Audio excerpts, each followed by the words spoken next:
aos 11 discípulos e lhes disse: ide para o mundo inteiro e anunciar o Evangelho a toda a criatura. Quem crer e for batizado será salvo. Quem não crer será condenado. Os sinais que acompanharão aqueles que crerem serão estes: expulsarão demónios em meu nome, falarão novas línguas.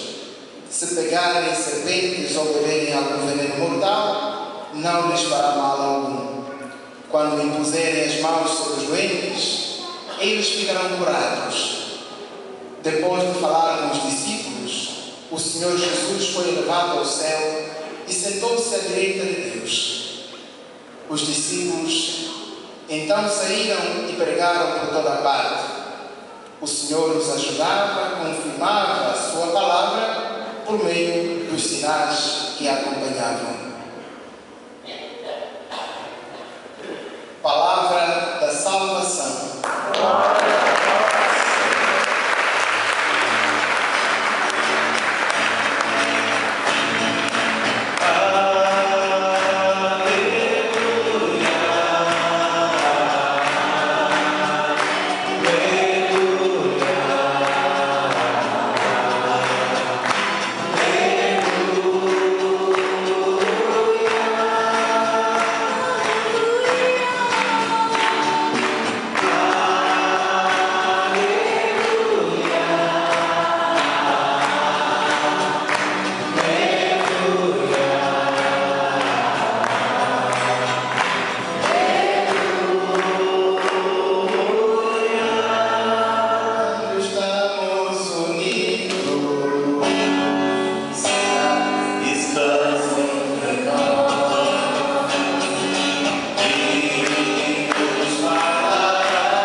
Dirigimos uma palavra de partilha nesta quarta-feira, dia 25, em que nós, na Igreja Católica Romana Apostólica, celebramos a festa de São Marcos, o evangelista, aquele que foi discípulo, aquele que recebeu em primeira mão a responsabilidade de ir anunciar o Evangelho que constitui a fonte da vida.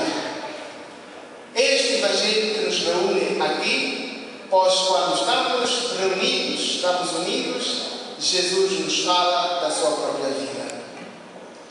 E a vida de que Ele nos fala, mais concretamente no dia de hoje, nas leituras que juntos acabamos de ouvir, podemos tirar alguns pontos importantes. Vamos falar primeiro do Evangelho. Jesus aparece aos seus discípulos depois da sua ressurreição e os envia para anunciar o Evangelho. Ide por todo o mundo e anunciar o Evangelho a todos os povos. Aqueles que ouvirem, aqueles que acolherem a vossa palavra e acreditarem nela, esses serão salvos. E aqueles que não acreditarem, consequentemente não se salvarão. Os pecados deles não serão perdoados. Esta é a tônica. É necessário que nós salientemos que este acréscimo veio aparecer muito mais tarde no Evangelho de São Marcos. Porque quando Marcos escreve o seu Evangelho, ele o coloca como término simplesmente no versículo 8. E hoje acrescenta-se 17 até o versículo 20, para dizer o quê?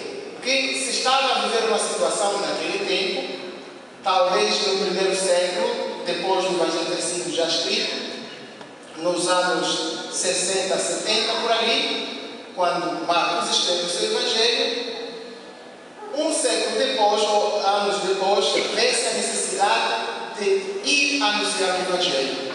Então, os escritores posteriores fazem um paralelismo com o Evangelho de São Lucas e o Evangelho de São João, nesse acréscimo da outra aparição e da necessidade que os discípulos tinham de sair das suas casas e irem anunciar o Evangelho.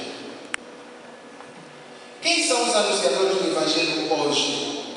Os anunciadores do Evangelho hoje é o Padre Carlos, sou eu, é você que é pai, você que é mãe, você que é ministro extraordinário da comunhão, cada um dos batizados, pois o batismo nos incorpora no ministério de Jesus. Pelo batismo nós nos tornamos sacerdotes, profetas e reis.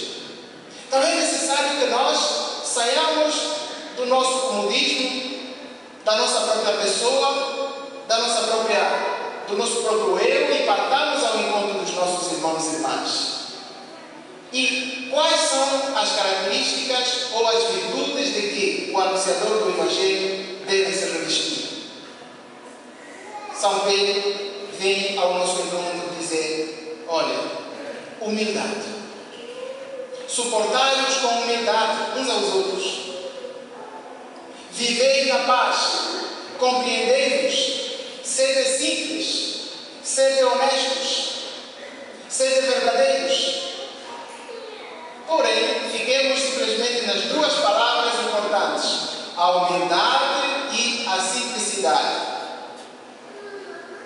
Humildade, quando você estiver errado, quando você estiver errada, assumindo os seus erros, pedindo perdão, indo ao encontro do outro.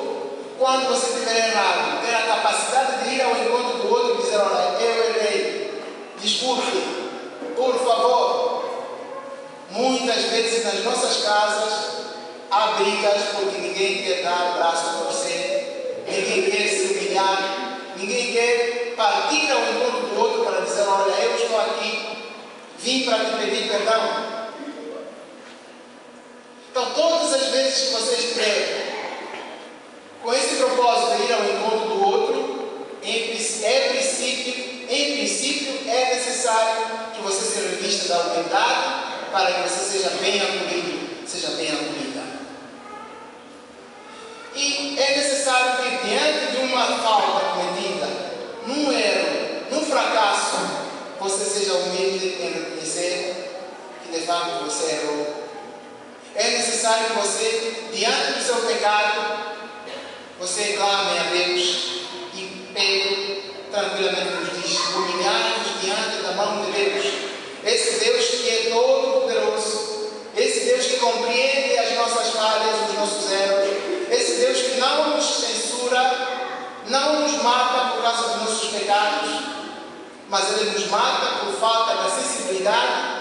Ele permite que nós morramos nas nossas falhas, nos nossos erros, por falta do nosso coração soberbo, que não é capaz de se humilhar e dizer: olha, desculpe, ó Deus, eu sou porque você quis que eu fosse. A segunda palavra, que é simplicidade, palavra muito simples. Quando você estiver certo, quando você estiver certa, quando você partir da sua casa para ir ao encontro do outro ou da outra, você tem que ser simples ao falar, ao dizer, ao colocar aquilo que você tem por dizer. Simplicidade significa revestir-se daquilo que Cristo fez. Sendo Deus, Ele despiu-se da sua divindade e assumiu a nossa natureza para nos entender melhor, para poder conversar conosco. E Jesus usou palavras tão claras que, do menor ao maior, todos entenderam a sua mensagem, todos acolheram essa mensagem. Porque Jesus, na sua palavra, no seu dia a dia, foi muito constante viver a simplicidade e a veracidade. Nele não se encontrou nada que fosse obscuro. Nele não se encontrou nada que fosse motivos de dúvidas, porque ele era simples.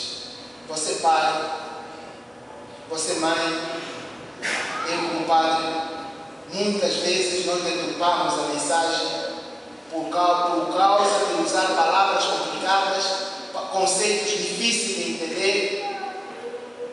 E por isso é que Jesus dizia, criticava os fariseus, que eram hipócritas, porque eles amarravam fardos pesados e os colocavam nos ombros dos outros, enquanto eles nem sequer com um dedinho podiam mexer. Muitíssimas vezes eu como pai falo, critico, entretanto as palavras que eu digo são diferentes das coisas que eu faço. Portanto, falta de testemunho, incoerência de vida, falta de honestidade, falta de ser coerente com as minhas próprias palavras, falta de simplicidade, falta de humildade. Então, meus irmãos e minhas irmãs, Pedro escreve para cada um de nós. É necessário que nós sejamos humildes, porque a humildade é o princípio da santidade. A humildade é uma das virtudes que fazem com que Deus abra as portas e nos dê o seu livre acesso. E vejam a história de Maria. Aquela mulher simples, aquela mulher humilde, não somente porque ela era pobre, mas porque ela soube rebaixar-se diante da palavra de Deus. Diante das palavras do anjo, ela inquiriu. O que significa isso? Eu não conheço o homem. Como é que vou ficar grávida? Porque o anjo usou palavras que fugiam ao vocabulário de Maria, ao dia a dia de Maria.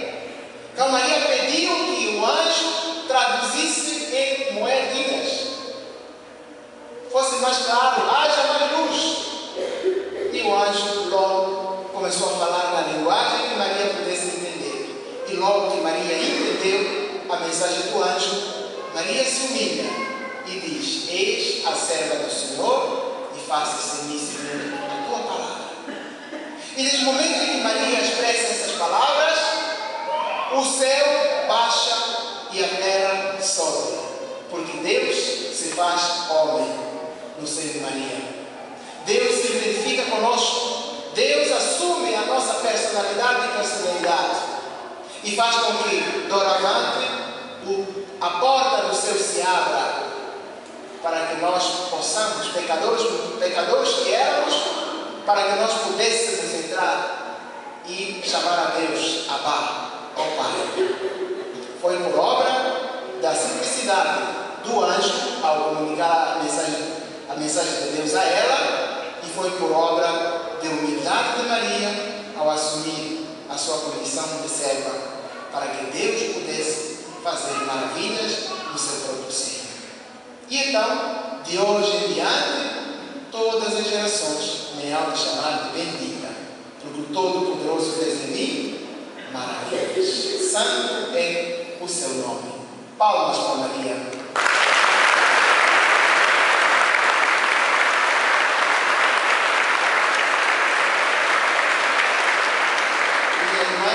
Meu irmão, Maria, pelo seu sim, mudou a face da terra.